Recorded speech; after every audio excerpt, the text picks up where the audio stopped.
Hi. Up here in Central Park again in the North Woods. In my final day up here, final full day, I go back downtown where I live, which doesn't have woods tomorrow.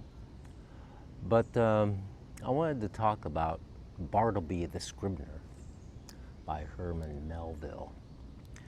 It's a fantastic story. What we have here, I read it some time ago. It's very short, like 50 pages, whatever, 60 pages. And today I listened to a really good podcast version, free, of the story in 4 chapters, read by some guy. It was a really good job. Anyway, to refresh my memory of the story, even though it is one of these stories, just like Flowers for Algernon, which I just did a little video on.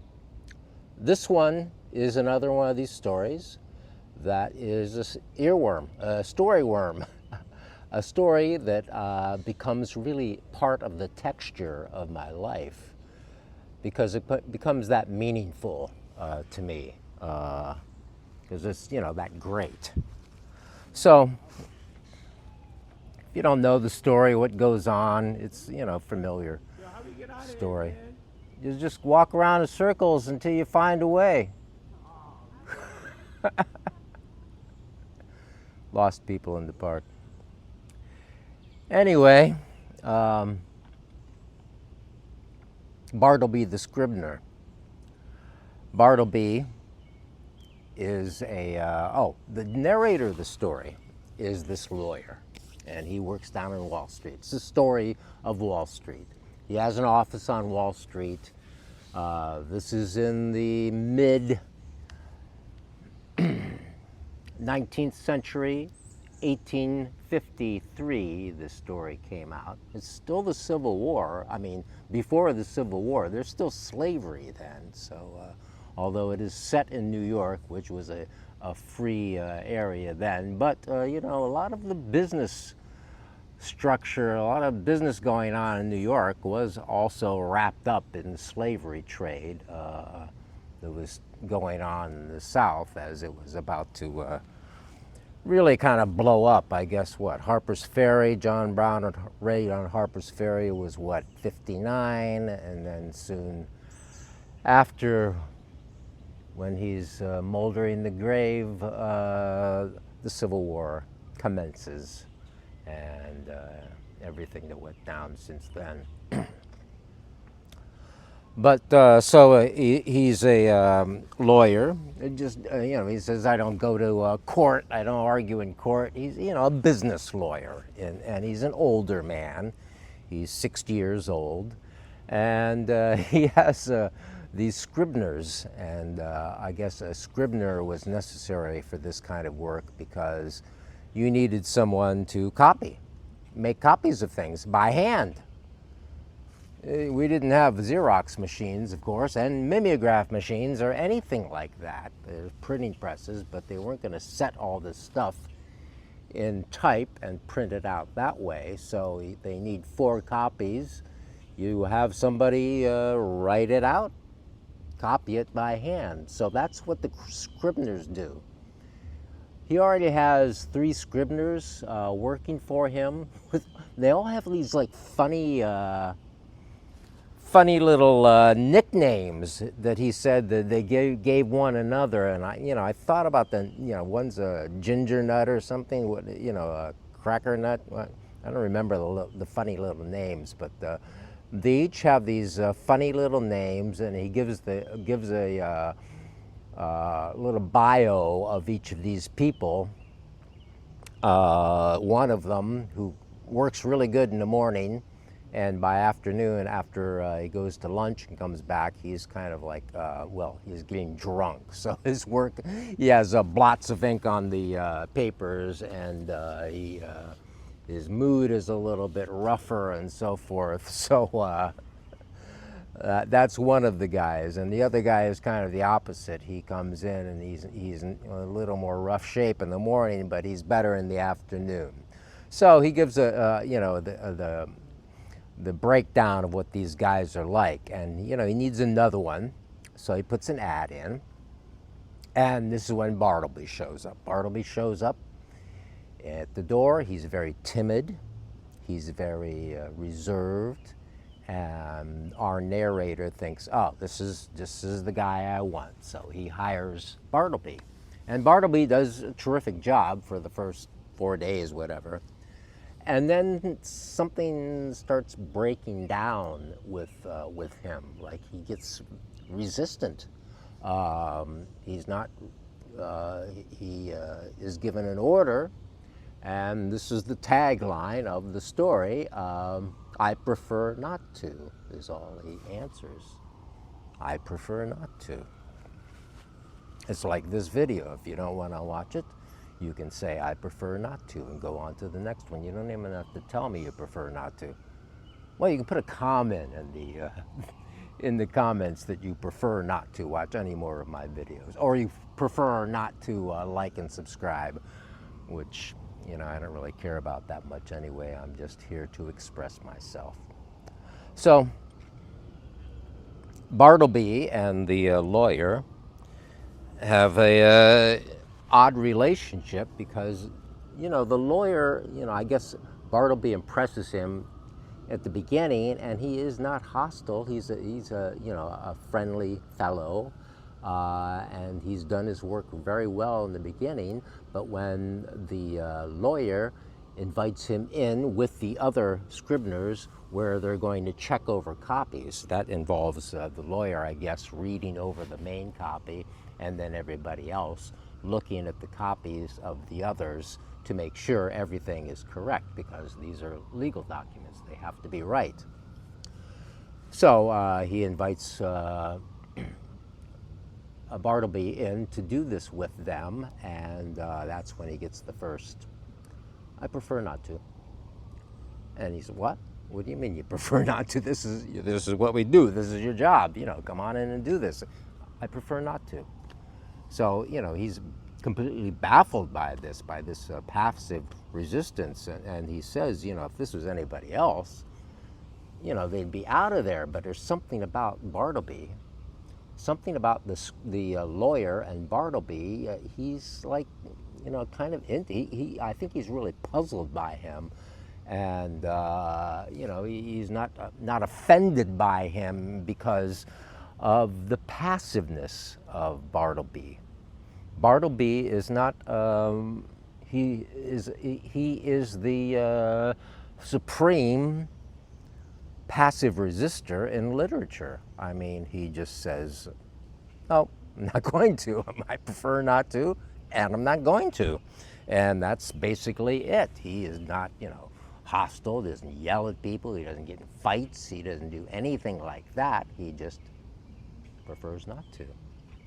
So, the lawyer is completely, as I said, baffled by this, and he tries to work with Bartleby, and ultimately he goes to his job.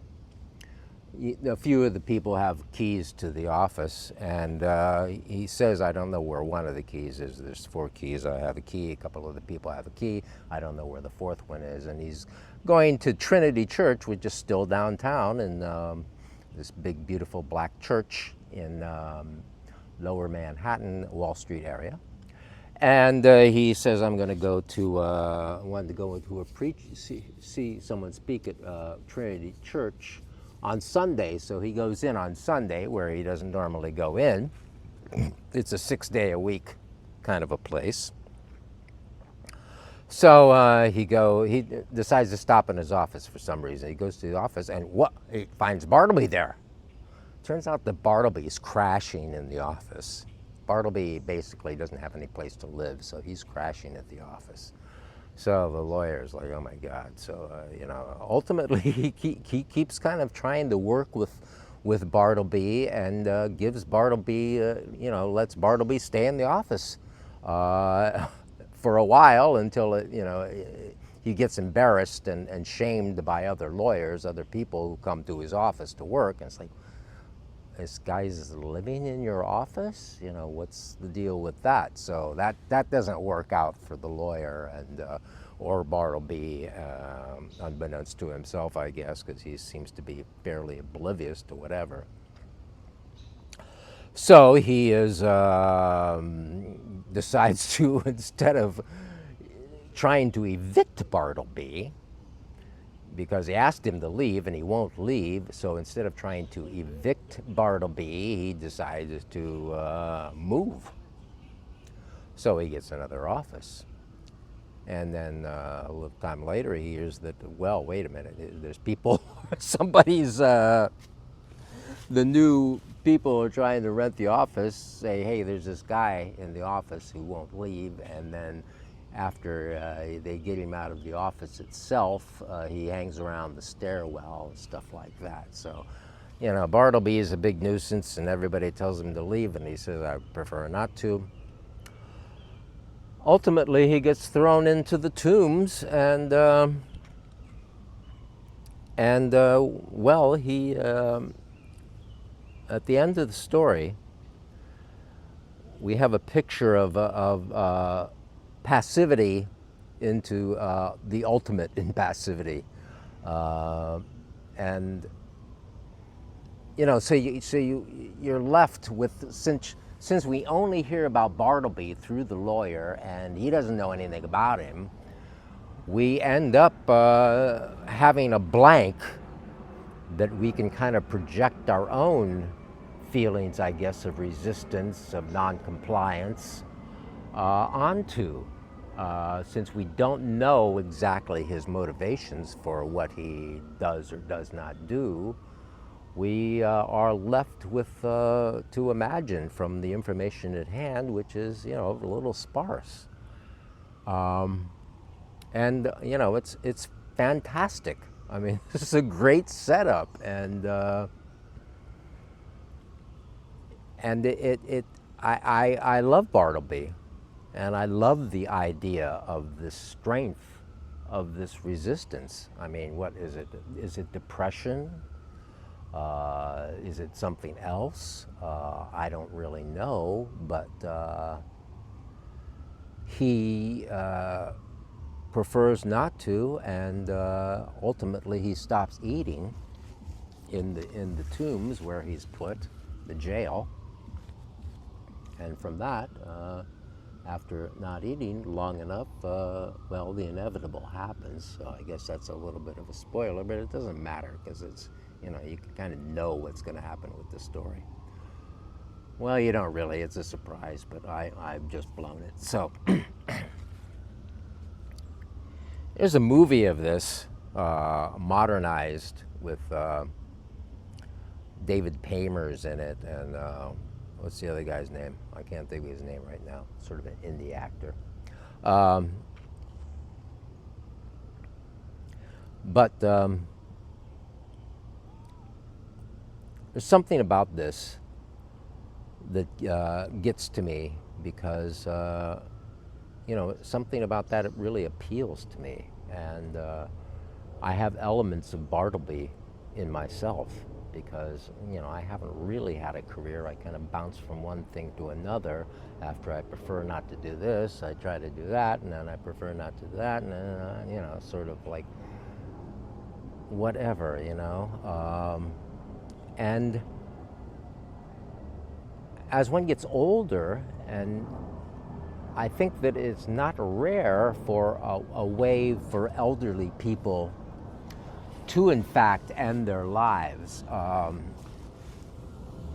course, Bartleby is young, so it doesn't apply to him, but I heard a interview with Pete Seeger, the famous activist folk singer, toward the very end of his life. I think it was on Democracy Now! And you know, he was talking about this end of life stuff, and he was talking about how some elderly people just stop eating, and that's, you know, that's how they decide to leave the body. And you know, it's a, as far as I'm concerned, a deeply moral way of ending one's own life. It is you know, instead of the violence that of a barbiturate poisoning or some kind of other drugs or weaponry or hanging, any of these violence on the body, it is well, simply saying no, saying I prefer not to what we take from the environment. We take so much into us, and we actually kill so much to keep ourselves alive, to sustain ourselves, to build ourselves. That's the way the life cycle works, where we take the other elements around us and looking at the birdies, take all the elements around us and turn them into our life force. And so a way, an or moral way of ending things when the individual does need to end things, and sometimes the individual does need to end things, whether they're very, very ill or very, very old or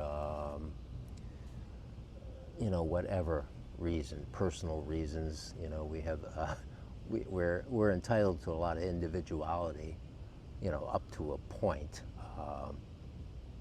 Now Bartleby is not connected to anyone else in this story.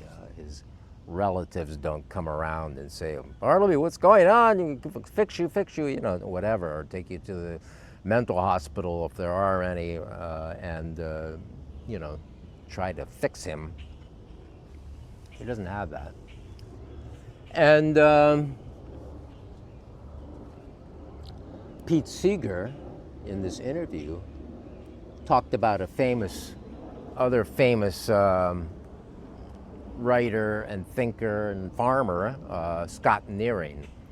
Scott Nearing was, I guess, you know, what a sort of back to nature, kind of a socialist, you know, guy who I think they lived in Vermont or something.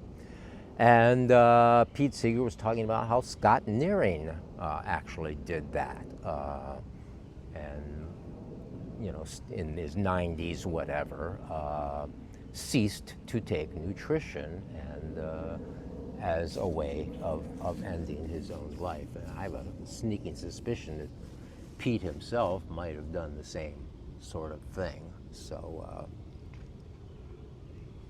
So these are the compelling issues around Bartleby the Scrivener.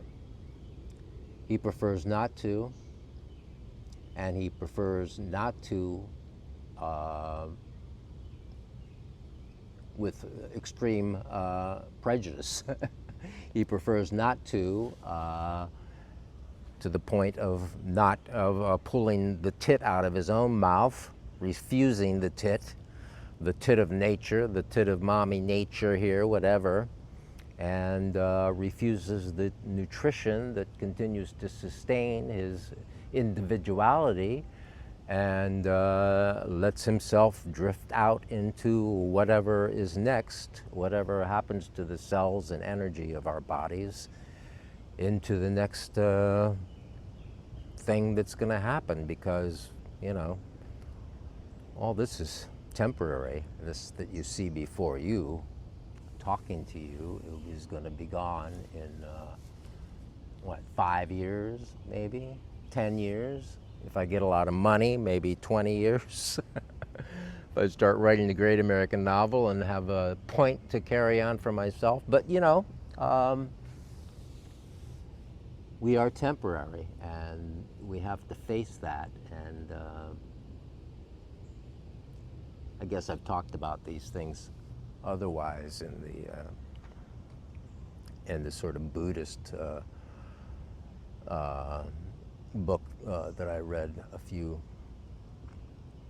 How We Live is How We Die, I think it was called. So, Bartleby the Scrivener. Fine book, fine story. This Melville, I don't know. I think I read The Confidence Man and this one, just the shorter pieces. I have not read Moby Dick. I probably will get into Moby Dick sometime soon. Maybe I'll do it via the podcast